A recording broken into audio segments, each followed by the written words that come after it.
Assalamualaikum warahmatullahi wabarakatuh. Selamat siang teman-teman. Gimana kabar kalian hari ini? Semoga kalian baik-baik saja. Semoga tetap diberi kesehatan walaupun di tengah pandemi sekarang. Kalian harus tetap patuhi larangan-larangan yang dianjurkan oleh pemerintah agar pandemi ini segera berlalu. Dan jangan lupa selalu gunakan masker saat berkegiatan di luar rumah ya. Lakukan social distancing, cuci tangan, ya melakukan kehidupan yang lebih bersih dari sebelumnya. Oke, siapa kali yang belum hadir hari ini?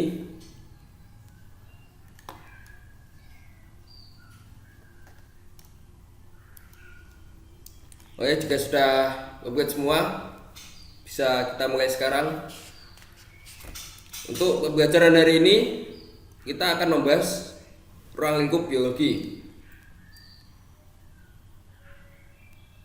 Apakah ada yang tahu apa itu ruang lingkup biologi?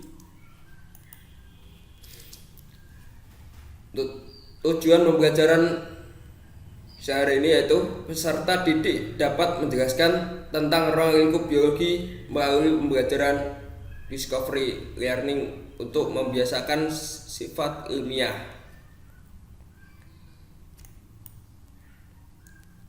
Apakah sebenarnya biologi itu? Istilah biologi berasal dari bahasa Yunani, yaitu bios yang berarti hidup dan logos berarti pengetahuan atau ilmu. Dengan demikian, biologi mempelajari organisme, makhluk hidup dan kehidupannya. Biologi tidak hanya mempelajari kehidupan masa kini, akan tetapi juga mempelajari kehidupan di masa lalu dan masa yang akan datang. Biologi sama halnya ilmu pengetahuan lainnya, juga terus berkembang dengan sangat pesat. Yang pertama yaitu ada sejarah perkembangan biologi. Pada abad pertengahan, masyarakat Eropa dibelenggu oleh suasana dan kepercayaan terhadap tahayul. Contohnya, adanya kepercayaan bahwa hidup seseorang ditentukan oleh posisi bintang dan planet. Pada awal tahun 1600 tercatat sebagai salah satu sejarah penemuan terbesar dalam biologi, yaitu ditemukannya mikroskop cahaya tunggal oleh Anthony van Leeuwenhoek. Pada tahun 1665, Robert Hooke mengemukakan istilah sel. Dan pada abad 18, seorang dokter bernama Aaron Jenner berasal dari Inggris telah memvaksinasi seseorang yang terkena penyakit cacar. Vaksinasi tersebut merupakan yang pertama kali dalam sejarah kedokteran. Dan pada abad itu, Louis Pasteur yang berasal dari Prancis telah mengembangkan bakteriologi. Dalam pengembangannya, biologi tidak dapat berdiri sendiri, akan tetapi selalu berhubungan dengan ilmu pengetahuan lainnya, yaitu seperti kimia, fisika, matematika, dan ekonomi. Contohnya aktivitas yang dilakukan oleh organisme seperti tumbuhan, menanggapi rasanya, respirasi, ekskresi, dan lain-lain. 2. bidang kajian biologi.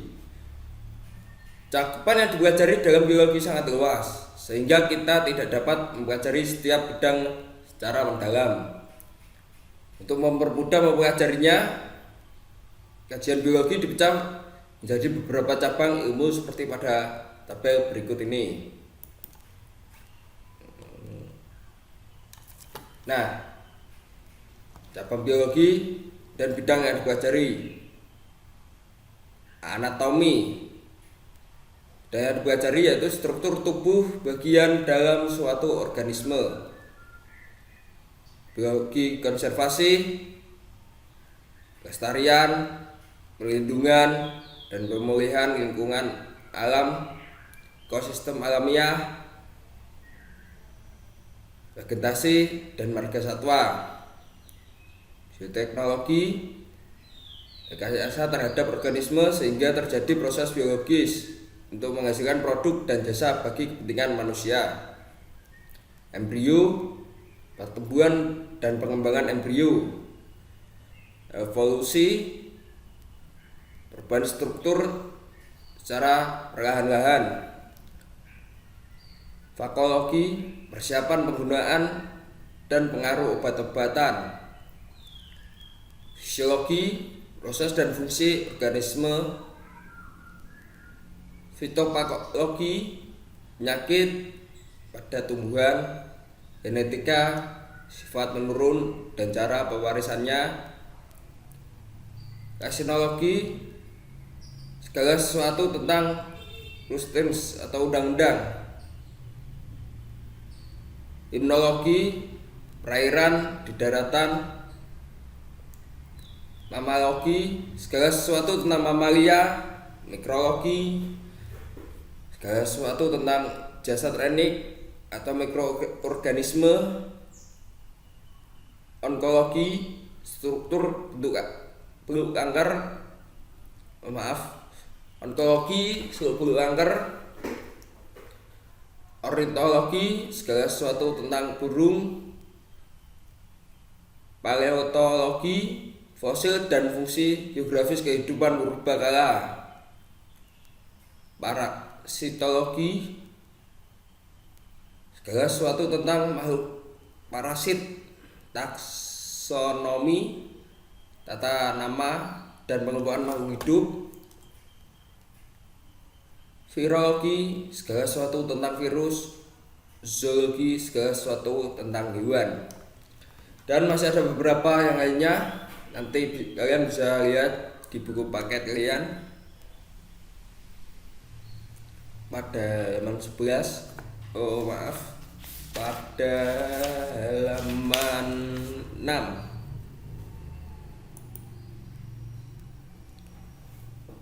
Yang ketiga, ada objek kajian biologi. Biologi bukan hanya mempelajari berbagai jenis organisme yang ada, tetapi yang lebih penting adalah mempelajari setiap organisme yang ada di permukaan bumi. Dengan demikian, cakupan biologi yang dipelajari dalam biologi sangat luas, mulai dari tingkatan molekul sampai tingkatan bioma.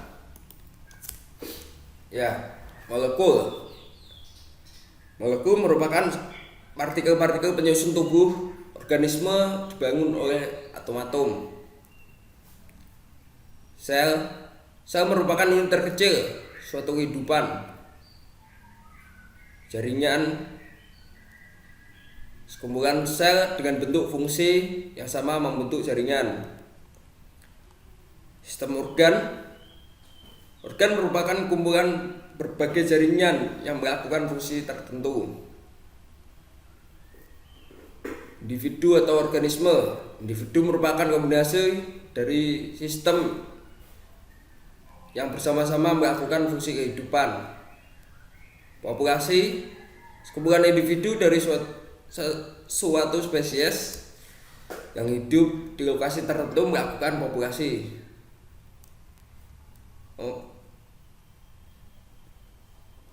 Komunitas merupakan sekumpulan populasi berbagai spesies yang hidup bersama dalam lokasi tertentu. Ekosistem seluruh seluruh komunitas beserta lingkungan tempat semua organisme melangsungkan kehidupan disebut ekosistem. Dan bioma merupakan suatu tipe ekosistem organional dalam komunitas yang serupa. Yang keempat, ada manfaat mempelajari biologi. Biologi merupakan bahan kajian yang sangat dekat hubungannya dengan kehidupan manusia, tumbuhan, hewan, dan organisme lainnya. Mempelajari biologi memberikan berbagai manfaat pada manusia, antara lain yang pertama, memahami diri sendiri dengan lebih baik. Yang kedua, memahami kedudukan manusia dalam kehidupan. Yang ketiga, memahami kepentingan kebersihan dan kesehatan. Yang keempat, biologi dapat mengembangkan hobi, contohnya hobi berkebun dan memelihara hewan. Dan yang kelima, biologi juga menyediakan kesempatan untuk berkarir. Oke, terima kasih.